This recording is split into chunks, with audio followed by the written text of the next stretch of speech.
I had a great question from one of our members who asked if I could please do a side-by-side demo. And I just get so excited when I get a question I don't have a video that answers and have an opportunity to make another one. So here we go. I hope it doesn't drive you nuts.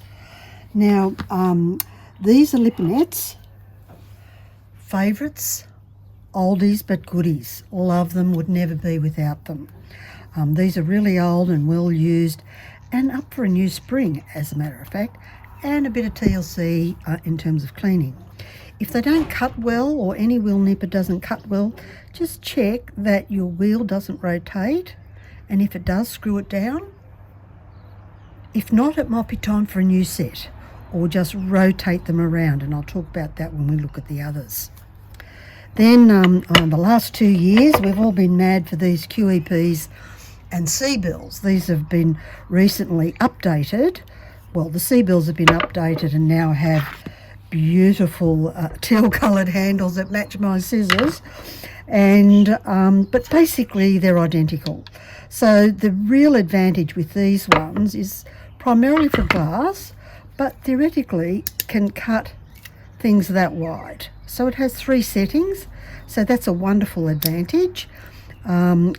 Some people say only use them with glass, but when I chatted with the QEP manufacturer, they said, oh no, you can do tiles as well. So we'll have a look at that too, because I might have one for glass and one for tiles, but we'll see. The major difference between these two is the spring and this arrangement here. So these work like your garden tools, and these are the same ones on the Leponitts, and they all work pretty much the same, so don't get all bothered. The other wonderful advantage here is that it's got little numbers, so you can see where you've rotated your wheels to. So when you get to about 12 and they get blunt, it's time to get a new set. So that's like, if you're doing a lot of work, maybe in 12 months, 18 months, and if you don't do a lot, maybe 2 years, or maybe never. So that's those ones. And these ones that have been around forever, but I only recently was suggested that I get these to use with crockery. But apparently they do glass and crockery. So let's test them all out and see what the advantages are. Now, one thing to note is about construction.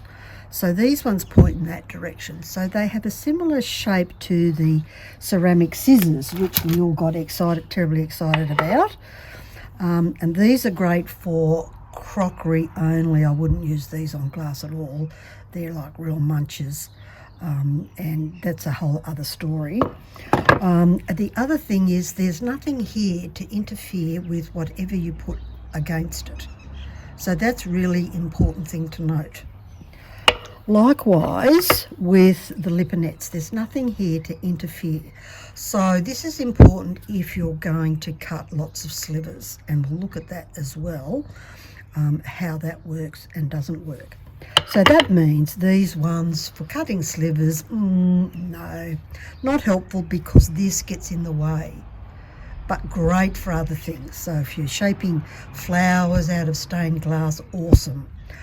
And that sort of stuff. So it really depends on what you're going to do, what works best for you. I use them all because some things are easier for me to cut than others. So trimming off some of the ceramics, I was using these. They were awesome because it was just a little bit of a quick nip and off it fell. But these ones do the same thing as well. So I'm having heaps of fun with these newbies. So that's a quick introduction. When you first start, you might want to just get a nice little beginner's kit. There's plenty around. I think most of the suppliers have beginner's kits which have got nippers and files and all various things depending on what you want to cut before you start saving like mad to get these more expensive ones. And all the prices are different. And it really comes back to what's good for you, what works for you, and what you're going to do. So let's have a look at how they in fact work.